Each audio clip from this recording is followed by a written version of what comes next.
Au commencement, tout était silence. Non pas paix, mais silence. Avant que les cieux ne s'étendent, que la terre ne prenne forme, et avant même que les mots « que la lumière soit » ne soient prononcés, quelque chose se produisit. Quelque chose de puissant, d'ancien et de terrifiant. La Genèse commence avec la création, mais elle cache quelque chose sous sa surface. Un accord oublié. Non pas une promesse faite à l'humanité, mais un pacte conclu bien avant notre existence. Ce n'était pas une alliance d'amour ou de bénédiction. C'était un plan. Une alliance interdite, scellée dans un seul but, détruire l'humanité avant même qu'elle ne reprenne son souffle. Si tu as déjà eu l'impression que ta vie est un combat depuis ta naissance, alors ce message est pour toi. Et si je te disais que bien avant ton existence, quelque chose dans les cieux a tenté d'effacer ton destin, qu'un pacte a été conclu, non pas pour te sauver, mais pour s'assurer que tu ne sois jamais créé. Ce n'est pas juste une histoire, c'est la vérité que la Genèse a tenté de nous révéler. Si cette vérité résonne en toi, ne la garde pas pour toi. Aime cette vidéo, abonne-toi à la chaîne et active la cloche. Et dis-nous en commentaire, d'où regardes-tu cette vidéo? Car cette guerre n'a pas commencé avec toi, mais elle pourrait bien se terminer par toi. Genèse 1:2 dit que la terre était informe et vide, et que les ténèbres couvraient la surface de l'abîme. Mais comment Dieu a-t-il pu créer quelque chose de chaotique et d'incomplet? De nombreux érudits passent sous silence cette idée, la qualifiant de langage poétique. Mais d'autres, ceux qui osent regarder plus en profondeur, suggèrent quelque chose de bien plus troublant. Ce chaos n'était pas un commencement, mais un vestige, une cicatrice. Les conséquences d'une rébellion céleste. Quelque chose existait avant Genèse 1:2, et il a laissé l'univers meurtri. On trouve des rumeurs dans les textes anciens, des livres apocryphes que le canon traditionnel évite, faisant allusion à un événement antérieur à la création. Le livre d'Enoch parle d'anges descendus et corrompus sur terre. Mais qu'en serait-il si ces anges n'avaient pas suivi l'homme? S'ils s'étaient rebellés avant même la formation de l'homme? Et si leur rébellion était une attaque préventive, une tentative d'empêcher la création de l'humanité? Cette théorie expliquerait l'étrange silence de la Genèse et le vide chaotique qui nous accueille au verset 2. Selon certaines interprétations anciennes, des êtres, des observateurs, des fils de lumière, des esprits de haut rang s'opposèrent dès le début à l'idée de l'humanité. Ils percevaient le plan de Dieu de créer un être à son image et le haïssaient. Non seulement par jalousie, mais aussi par peur. La peur qu'un jour l'homme ne s'élève plus haut qu'eux. Ils conspirèrent donc, conclurent un pacte et jurèrent de détruire l'humanité avant même qu'elle ne commence. Et pendant un instant, cela faillit en fonctionner. Certains croient que ce pacte interdit a été scellé dans le vide lui-même. Avant que Dieu ne façonne le monde, l'univers était déjà en conflit. Genèse 1:1 parle de la création.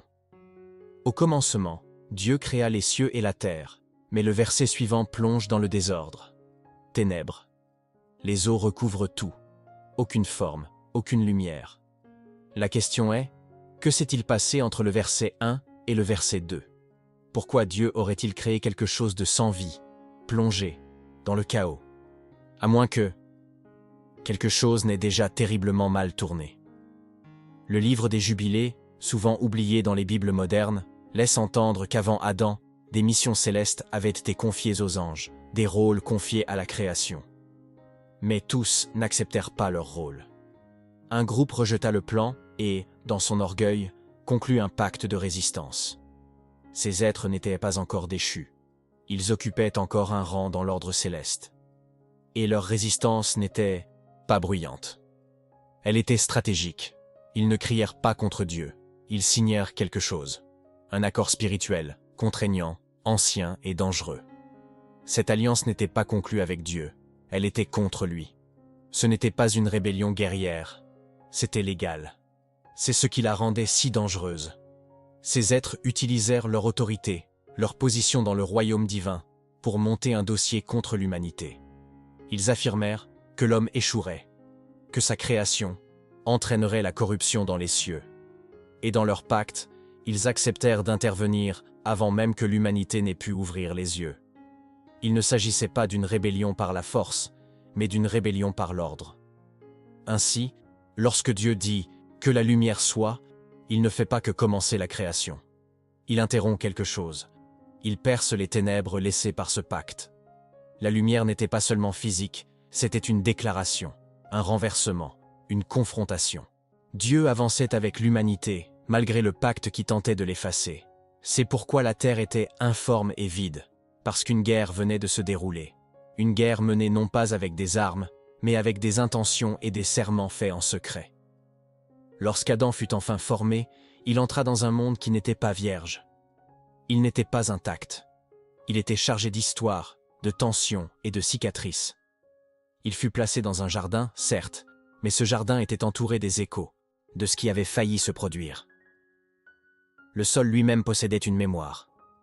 Le serpent n'était pas une créature quelconque, c'était un vestige, un témoin du pacte. Et ses premiers mots à Ève n'étaient pas des mensonges, c'était une tactique. Il ne cherchait pas à la tenter. Il cherchait à achever ce qui avait déjà commencé, la destruction de l'humanité de l'intérieur. C'est pourquoi le serpent parlait avec tant d'assurance. Dieu a-t-il vraiment dit? Il ne se rebellait pas au hasard, il suivait un plan. Le pacte interdit, scellé bien avant que le corps d'Adam ne touche le sol, était toujours en vigueur. Et bien que Dieu ait avancé dans sa création, le pacte n'avait pas été rompu. Il avait seulement été retardé. Le serpent n'agissait pas seul, il faisait partie d'un héritage. La continuation d'une guerre qui avait commencé avant même l'éclosion de l'Éden. Et que s'est-il passé après la chute? Séparation immédiate, honte, dissimulation, la présence de Dieu retirée. C'est exactement ce que le pacte visait à accomplir. L'humanité n'était jamais censée vivre en communion avec le Créateur. C'était la menace. C'est ce que les êtres anciens craignaient. Non pas la faiblesse de l'homme, mais son potentiel. Ainsi, lorsqu'Adam et Ève furent exilés, le pacte gagna du terrain. C'était la preuve que l'homme avait échoué, même au paradis. Mais Dieu n'a pas annulé son plan. Il n'a pas détruit l'humanité. Il a fait quelque chose d'inattendu. Il l'a couverte. Il l'a protégée. Il lui a promis la rédemption. Et à cet instant, le pacte interdit s'est brisé, mais il n'a pas été détruit. C'est pourquoi, tout au long de la Genèse et du reste des Écritures, nous observons un schéma constant. L'humanité s'élève, décline, se relève. Toujours attaquée, toujours observée. Car le pacte, anéantir l'humanité, n'a jamais été totalement rompu. Il a seulement résisté. Le déluge du temps de Noé n'était pas seulement une réponse au péché humain, c'était l'écho de ce pacte antique qui refait surface. Genèse 6 révèle un détail choquant. Les fils de Dieu virent que les filles des hommes étaient belles. Ces fils de Dieu n'étaient pas des êtres ordinaires. Ils venaient d'en haut, et leurs actions n'étaient pas romantiques, mais tactiques. Ils cherchaient à corrompre la lignée, à briser l'image de Dieu en l'homme. C'était une nouvelle frappe dans la longue guerre visant à effacer ce que Dieu avait créé à son image. Mais pourquoi Dieu n'a-t-il pas détruit ces êtres instantanément? Pourquoi a-t-il laissé naître les Néphilim? Pourquoi a-t-il laissé la corruption se propager? Parce que même dans son jugement, Dieu laissait l'humanité choisir. Noé fut choisi non seulement parce qu'il était juste, mais parce qu'il était pur, immaculé. Le pacte interdit avait trouvé une nouvelle forme, la contamination génétique. L'objectif n'avait pas changé. La stratégie, si. Et Dieu, une fois de plus, dut intervenir. Non pas pour stopper une nouvelle rébellion, mais pour en contenir une ancienne qui résonnait encore à travers les âges. Après le déluge, le schéma se poursuivit. La tour de Babel n'était pas seulement une question d'orgueil ou d'architecture, c'était une question d'accès. L'humanité, inconsciemment ou non, était attirée dans un autre piège, tentée d'atteindre les cieux par ses propres moyens. Les bâtisseurs pensaient s'élever, mais l'influence derrière tout cela n'était pas humaine. Ce même pacte, celui forgé avant l'apparition de l'humanité, opérait toujours en arrière-plan, murmurant, guidant, tentant constamment d'entraîner l'humanité vers une chute dont elle ne se remettrait pas. Tous les empires qui ont surgi après Babel portaient les traces de cette même influence. L'Égypte, Babylone, l'Assyrie, Rome. Chaque système exaltait le pouvoir, le savoir, la divinité sans rendre de compte au vrai Dieu. Car le pacte originel ne visait pas seulement à empêcher la création de l'homme, mais à assurer sa ruine s'il était créé. Ainsi, le plan est passé de la prévention à la corruption. Si l'homme ne pouvait être anéanti avant sa naissance, il pouvait être brisé de l'intérieur. Mais malgré toute leur influence, les exécuteurs du pacte ne purent détruire complètement ce que Dieu avait mis en œuvre. Des prophètes commencèrent à apparaître, des hommes capables d'entendre le ciel même lorsque la terre sombrait dans la ruine. Et leurs messages contenaient des codes, des avertissements et des indices que quelque chose de bien plus ancien était en jeu. Isaïe, Ézéchiel, Daniel. Tous parlèrent de guerres célestes, de trônes en conflit et d'êtres tombés, non par faiblesse, mais par choix. La Bible n'a jamais dit que l'humanité était la seule cible. Bien avant nous, d'autres étaient déjà tombés à cause de cette alliance cachée. Dans Ézéchiel 28, nous lisons l'histoire du chérubin oint qui marchait en Éden, parfait depuis le jour de sa création, jusqu'à ce que l'iniquité soit trouvée en lui. Mais le détail le plus terrifiant, il était en Éden avant Adam. Comment est-ce possible? L'Éden existait-il avant l'homme, ou a-t-il été réutilisé?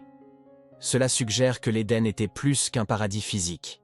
C'était le lieu du pacte interdit, un royaume où des décisions éternelles étaient prises et où des êtres faisaient des promesses qui n'auraient jamais dû être prononcées. Beaucoup oublient que l'Éden est appelé le jardin de Dieu. L'homme y a été placé, mais il n'a pas été construit pour lui. Cela renforce l'idée que quelque chose se passait déjà dans cet espace, quelque chose d'ancien, de caché et peut-être de tragique. Et si l'Éden n'avait pas été créé pour l'homme, mais réaffecté à lui? Un lieu qui avait déjà connu la rébellion? Adam ne serait alors pas le commencement, mais le recommencement. Une seconde tentative d'un plan qui a failli être anéanti par la première alliance, un pacte jamais approuvé par le Créateur. C'est pourquoi l'humanité a toujours affronté des ennemis qui semblaient en savoir trop, le serpent, les géants, les empires. Aucun d'eux n'a agi au hasard. C'est comme s'ils suivaient d'anciens ordres, tirés d'un pacte oublié. Ils savaient où frapper, ils savaient comment tenter, comment manipuler, parce qu'ils étaient là depuis le début, ou plutôt, avant. L'alliance ne fut pas détruite après l'Éden, elle s'adapta simplement. Elle devint clandestine. Tandis que l'humanité se multipliait, l'influence du pacte se multiplia. Elle commença à se manifester non seulement par la corruption spirituelle, mais aussi par les lignées, la culture et les systèmes de pouvoir. Les mêmes forces spirituelles, à l'origine de la rébellion originelle, commencèrent à s'infiltrer dans les rois, les royaumes et les sacerdoces. C'est pourquoi tant de civilisations antiques, l'Égypte, Babylone, la Syrie, partageaient un trait commun. Elles imitèrent le ciel, mais servaient autre chose. Derrière chaque trône, il y avait toujours un murmure. Derrière chaque idole, une signature. Le pacte interdit n'était pas seulement un moment historique. Il devint un modèle spirituel, infectant l'humanité de l'intérieur. Et tandis que les hommes pensaient à y bâtir des civilisations, ils accomplissaient en réalité des instructions écrites bien avant la nuit des temps. Des instructions transmises non pas par Dieu, mais par ceux qui s'étaient un jour tenus devant son trône et l'avaient rejeté. Ils ne voulaient pas remplacer Dieu. Ils voulaient effacer son image de la création. C'est pourquoi, chaque fois que l'humanité atteignait un nouveau sommet, que ce soit par l'empire, la connaissance ou l'ambition, elle se terminait par un effondrement. La tour de Babel, la corruption des rois, la chute de Jérusalem. Ce n'étaient pas des accidents, c'étaient des activations, des échos de l'alliance originelle se réveillant sans cesse. Plus l'homme se rapprochait de refléter la gloire de Dieu, plus le pacte réagissait violemment. Car le but n'était pas seulement d'arrêter l'homme, mais de prouver qu'il n'aurait jamais dû être créé. Et pourtant, malgré tout cela, quelque chose a résisté. Non pas parce que l'humanité était forte, mais parce que Dieu refusait de laisser le pacte triompher. Chaque prophète, chaque alliance, chaque acte de miséricorde était un défi. Une contradiction directe avec l'ancien accord qui cherchait à nous anéantir. Et même si ce pacte interdit n'a pas été signé par l'homme, ses effets hantent chaque génération. Nous sommes nés dans une guerre que nous n'avons jamais sollicitée, mais qui fait rage bien avant notre premier souffle. Cette guerre n'est pas seulement une question d'histoire, c'est une question de mémoire. Car si l'humanité oublie un jour l'existence de ce pacte, elle cesse d'en reconnaître le schéma. Elle cesse de se demander pourquoi le monde semble truqué. Pourquoi l'obscurité avance plus vite que la lumière en tant d'endroits. Le pacte interdit opère en silence, dans les systèmes, dans les idées. Il n'a pas besoin de crier. Il a juste besoin que nous oublions qu'il a été conclu. C'est ainsi qu'il survit, en s'effaçant de notre compréhension de la Genèse. Mais la Genèse se souvient, non pas avec des détails, mais avec des indices. Le vide de la terre, le silence surnaturel devant la lumière, la présence soudaine d'un serpent doté d'un savoir bien au-delà de sa place. Ce ne sont pas des détails contextuels, ce sont des empreintes digitales, des vestiges. La preuve que quelque chose se produisait déjà avant la création que nous connaissons. La Genèse n'est pas seulement le récit de nos origines, c'est celui de ce dans quoi nous sommes nés. Une histoire qui brûlait déjà lorsque le premier verset fut écrit. Et la vérité la plus terrifiante est peut-être celle-ci. Le pacte n'a jamais été véritablement rompu. Retardé, combattu, exposé, mais jamais défait. Son influence perdure par la manipulation, la tromperie, l'héritage spirituel. Et chaque génération qui s'élève doit y faire face à nouveau. Non pas comme une nouvelle menace, mais comme une menace ancienne, qui n'était jamais censée être révélée. Une menace enfouie dans les pages de la Genèse, et qui attend toujours d'être accomplie. Mais même l'alliance la plus sombre a une limite. Et au moment où Dieu s'est fait homme, lorsque le Christ est entré dans l'histoire, il n'est pas venu seulement pour sauver les âmes, il est venu pour briser le plus ancien pacte existant, pour conclure une nouvelle alliance qui annulerait l'interdit. Nebuchadnezzar, alliance scellée non par la rébellion, mais par le sacrifice, non par le silence, mais par la vérité. Et grâce à lui, l'humanité pourrait enfin briser le cycle dans lequel elle était née. Jésus n'a pas seulement aboli le péché, il a affronté quelque chose de plus ancien. Dans le désert, face au tentateur, ce n'était pas seulement une épreuve d'obéissance, c'était une confrontation directe avec les vestiges de ce pacte interdit. Le serpent qui avait murmuré à Ève essaya à nouveau, avec un autre, Adam. Mais cette fois, le résultat fut inversé. Là où le premier homme était tombé, le Fils de l'homme résista. Et à cet instant, l'ancien programme s'est fissuré. Les paroles prononcées avant la création, paroles de destruction, furent contestées par une voix plus forte que le vide. À la croix, quelque chose de plus profond s'est produit que la plupart ne le comprennent. Du sang a été versé, certes. Un sacrifice a été consenti. Mais plus encore, la revendication légale du pacte interdit a, enfin, été exaucée. La malédiction prononcée avant l'existence de l'humanité a rencontré une alliance inviolable, scellée par le Créateur lui-même. Jésus ne mourait pas seulement pour le péché, il revenait au dessein originel. Il détruisait la structure spirituelle construite pour nous anéantir. Et ce faisant, il a révélé ce que le pacte était réellement. Un mensonge revêtu d'autorité. C'est pourquoi les ténèbres tremblèrent lorsqu'il dit « Tout est accompli ». Car ce n'était pas seulement la fin d'une mission, c'était la fin d'un ancien accord, la fin du silence, la fin de la menace qui poursuivait l'humanité depuis Genèse 1-2. Ce pacte interdit avait façonné des empires, influencé des lignées, murmuré à travers les générations. Et maintenant, il était anéanti par une parole plus grande, un nom plus grand, une alliance plus grande. Mais même brisée, l'influence de ce pacte tente de renaître. Dans les doctrines, dans les idéologies, dans des systèmes qui semblent divins, mais qui ne le sont pas. C'est pourquoi la Genèse conserve toute son importance, non seulement comme récit des commencements, mais aussi comme carte d'une guerre spirituelle. Le récit d'un plan qui a échoué, mais qui n'a jamais complètement disparu. Et pour ceux qui ont des yeux pour voir, les traces sont toujours là, cachées entre les versets, enfouies sous les symboles, attendant d'être remarquées. C'est pourquoi le récit de la Genèse n'est pas terminé. Car il ne s'agit jamais seulement de ce qui s'est passé, mais de ce qui a été stoppé, et de ce qui perdure encore. Le pacte interdit n'était pas gravé dans la pierre, mais dans les conséquences, dans le silence, dans la résistance spirituelle.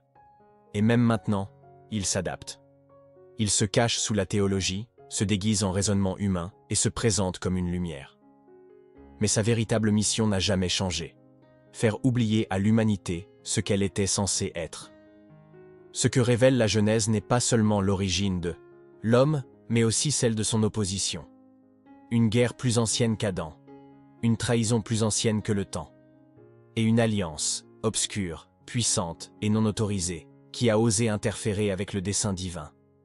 Nous ne sommes pas seulement victimes de cette guerre, nous sommes son champ de bataille. Et chaque vie qui s'élève avec un but est une menace pour la mémoire de cet ancien pacte. Mais nous ne sommes pas restés impuissants. La Genèse commence peut-être dans les ténèbres, mais elle ne s'y termine jamais. La lumière qui a brisé le vide brille toujours. La voix qui a dit « que la lumière soit » continue de parler. Et pour ceux qui marchent dans cette lumière, le pacte interdit n'a plus de prise. Car une alliance plus grande existe désormais. Une alliance conclue non pas en secret, mais dans l'amour. Non pas pour détruire l'homme, mais pour le rendre éternel. Alors, si vous vous êtes déjà demandé pourquoi la vie ressemble à une bataille que vous n'avez pas voulu, c'est parce que vous êtes né dans une guerre qui a commencé avant l'âge. Mais vous êtes aussi né dans une promesse que les ténèbres ne peuvent effacer. La Genèse n'a pas seulement révélé un pacte interdit, elle a révélé le Dieu qui a refusé de le laisser gagner. Maintenant tu sais. La bataille n'a pas commencé avec toi, mais tu es né en plein dedans. Et le pacte interdit qui avait tenté de t'effacer a échoué. Tu es là. Tu es la preuve que les ténèbres ont été interrompues. Mais cette vérité doit continuer à se répandre, car trop de gens vivent encore comme si cette guerre ancienne n'avait jamais eu lieu.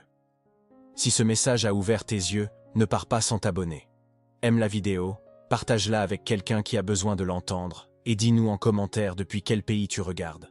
Tu n'es pas seul. Tu n'as jamais été oublié. Et ta vie porte encore l'écho d'une guerre que le ciel a refusé de perdre.